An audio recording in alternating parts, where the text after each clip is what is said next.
always learning something. Hello! Hello, it takes forever. I hate technology. I hate it. Oh my gosh. Well, I was just telling my followers how I have been a fan for so long, and I told them to follow you if they don't. I'm sure a lot of them do, because you just put such valuable stuff out there. And then how you emailed me this summer, and I was in Croatia, and I was like, why does she know who I am? I was totally having like a fanning out, geeking out moment. I know it's always so weird, but yeah, I love your videos. I just think you're so real.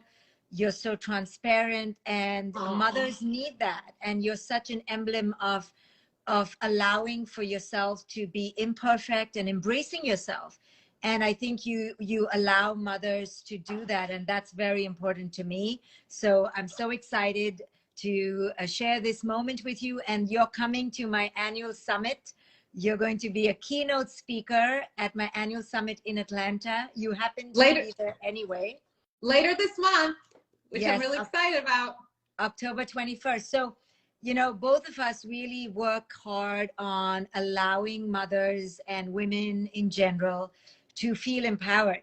So that's what drew me to you. And that's why I think you're going to be such a great addition to my summit in October.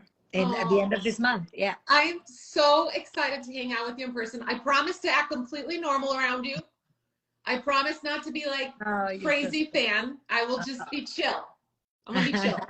And then I'll go back to the hotel and be like, ah, like that.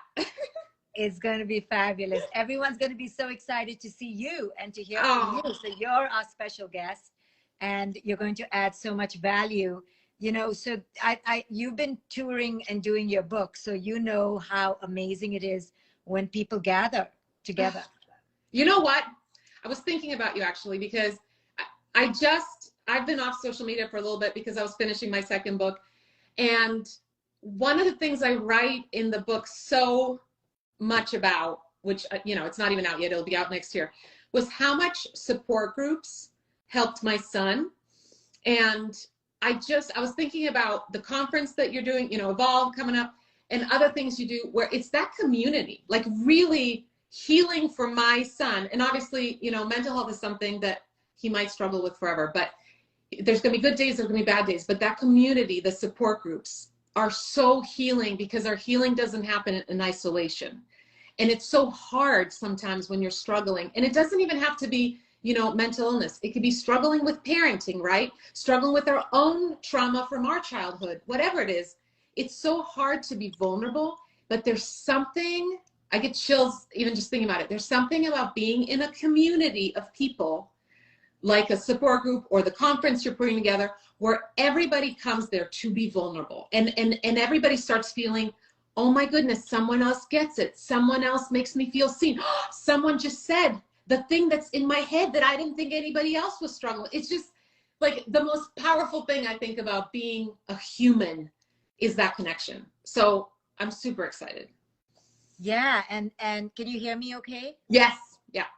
So I used to do Evolve every year. So I did 5 of them. And then of course we took a break, and all of us, particularly now, have been so isolated that it's even more important to come out and get the support. You know, we think we are okay, but we don't realize what we've been missing for these past 3 years. We've been out there in the desert, quenched, and we are starving to be quenched. And we now need to quench our thirst, because we have just been so stuck in our little cocoons. And that has caused a stagnation, you know, exposure.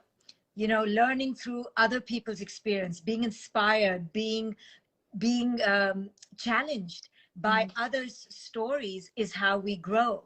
And as we grow older and we don't go to school anymore and we're not in university, we get so cocooned in our narrow-minded lives, in our little bubbles, and especially now for the past 3 years, that we have not, you know, come against an edge.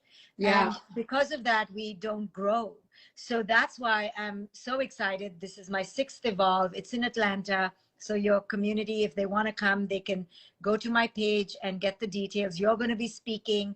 And by the way, I'm not just speaking. Like, any of my followers that are coming, I'm gonna be hanging out with you because this isn't one of those things where I'm showing up, speaking, and leaving. I am going to be part of every workshop. Like, I want to be part of everything. I'm so honored that you asked me to speak, but honestly, I want to soak in all the, connection and knowledge and all of it. Like, I need it. And I'm struggling as a parent, just like any other parent. I don't have it all figured out.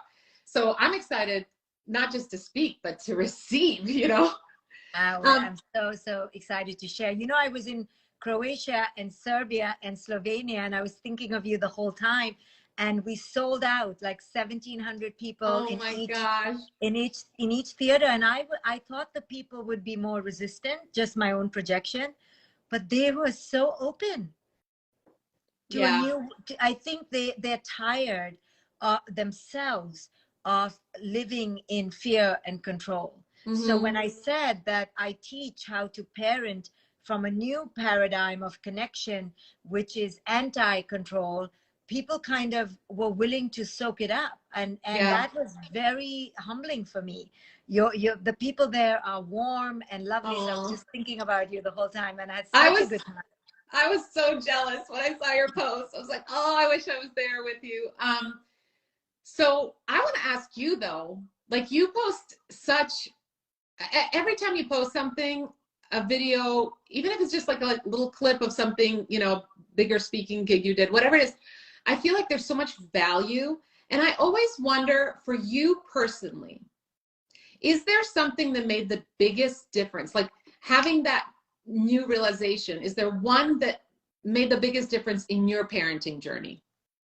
Yeah, I mean, for me, I practice the teachings of Eastern spirituality, and I grew up in India, and I was like so against spirituality. When you're there, you're like so against your own culture.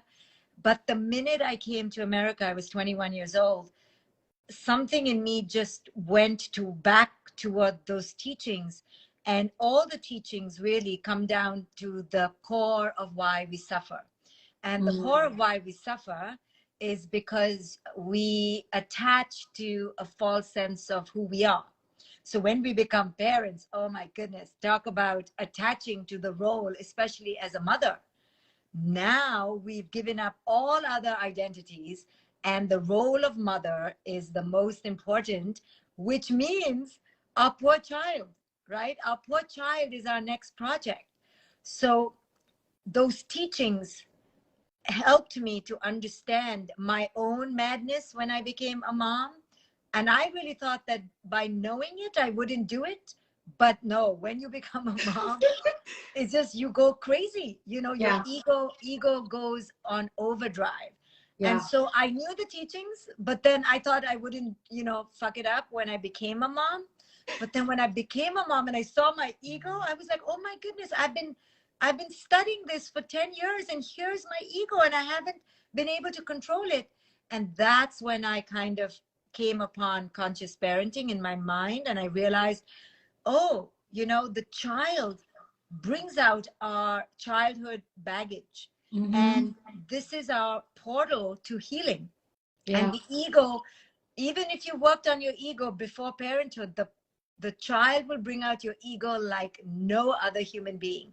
And that's an opportunity to dissolve the ego and to break the ego and to combust it. But it takes a lot of courage. So that's when I began to develop conscious parenting. When I saw my own ego, I couldn't believe it. I just couldn't believe how. That honesty is so important, because I do think there are a lot of people who, if we can't figure everything out, or if we make mistakes as parents, which by the way, every parent does, then we feel immediately like we're inadequate. And it's so helpful to hear from someone who's an expert, who has studied this stuff, that you made the same mistakes, because all of a sudden it gives us permission to go, I don't have to be perfect. I'm human, and there's always room to grow. And I think that can strip so much guilt away. I mean, every parent I've ever met carries so much unnecessary guilt. So that's one of the things I always loved about you, is that you don't just come from a place of, I have it all figured out, and I'm going to teach you little people how to be as good as I am. No, you share your own crap, and your own insecurities and your own stuff. And that's so healing. You know, I as a parent need to know. I need to know other parents are screwing up. But what you said really strikes me, because so often I hear parents say, at least my following, moms will say, you know, I feel guilty taking time out for myself, or I feel guilty prioritizing my mental health. I don't have time right now. Or even like, you know, when I'm speaking, like the conference Evolve that's coming up with you, you know, oh, I feel guilty taking a weekend away and just working on me.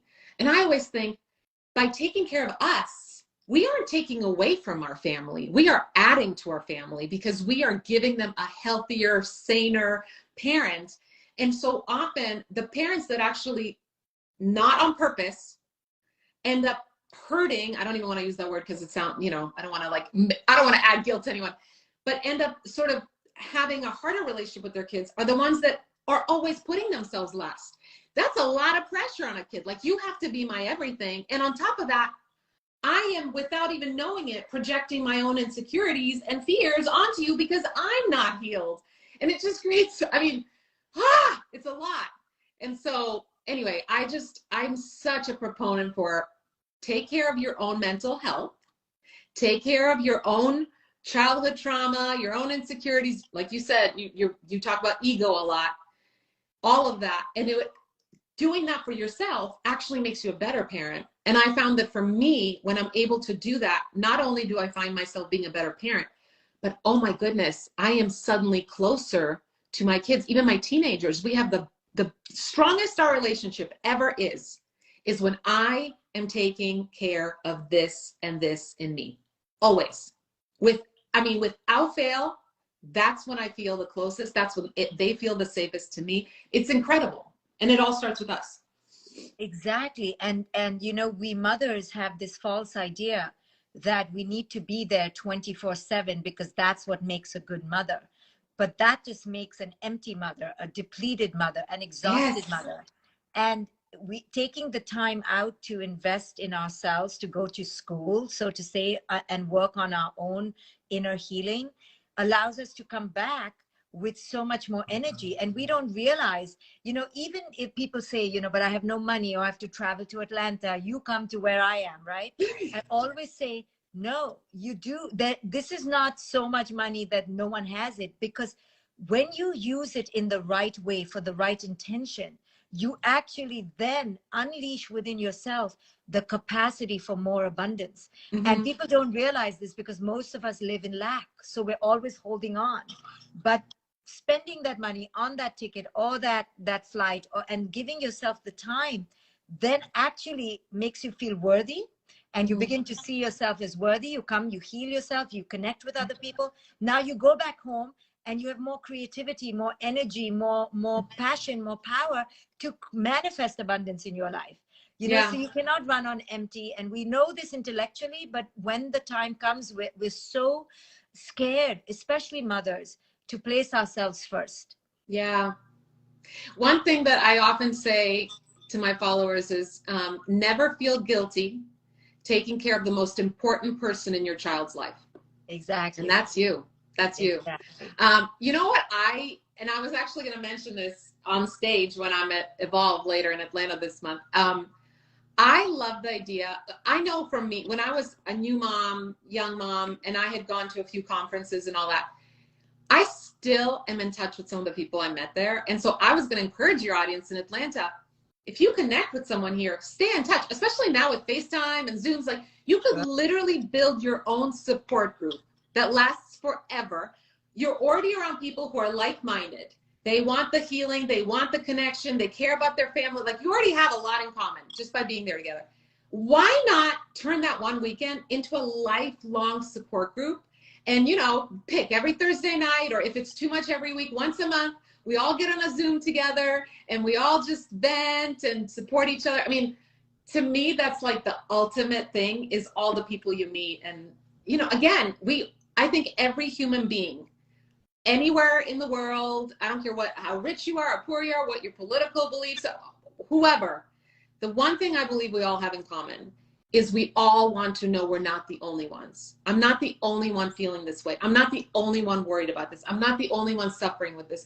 I'm not the only one who has a child who's suffering. I'm not the only one that has these crazy thoughts in my head and I feel insane sometimes. I'm not the only one.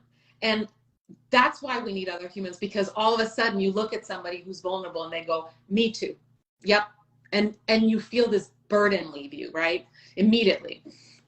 Absolutely. And that's what these energetic circles, these places where you meet others who are absolutely exactly where you are, do for each other. But sitting at home, you can take a course, you can see me on Zoom, you can see Kristina on videos, but it is not the same as putting yourself, body, mind, and soul, in the presence of others who are like you. And so I hope your audience comes. Kristina and I will be on stage together. She will give a keynote, and then she and I will answer questions together on stage. We're going to be together for an hour. Please come. I encourage you. You can go to my page. Maybe, Kristina, you'll post the link. Maybe somebody here, Shalini or somebody else who follows me, can post the link. It's evolvewithdrshefali.com. Maybe we will see some of you there. I can't wait to see you, Kristina. My audience is going to love you. Oh, I am so excited. And again, I'm excited to be in the audience. Like I'm more excited to be in the audience than to speak. Honestly, my audience knows I just went through some really rough years trying to support my oldest son through mental health. And obviously, I have 3 kids, so everyone's got their stuff. And I recently went back to therapy because I was like, my gosh, I thought I was taking care of me, but not deep enough.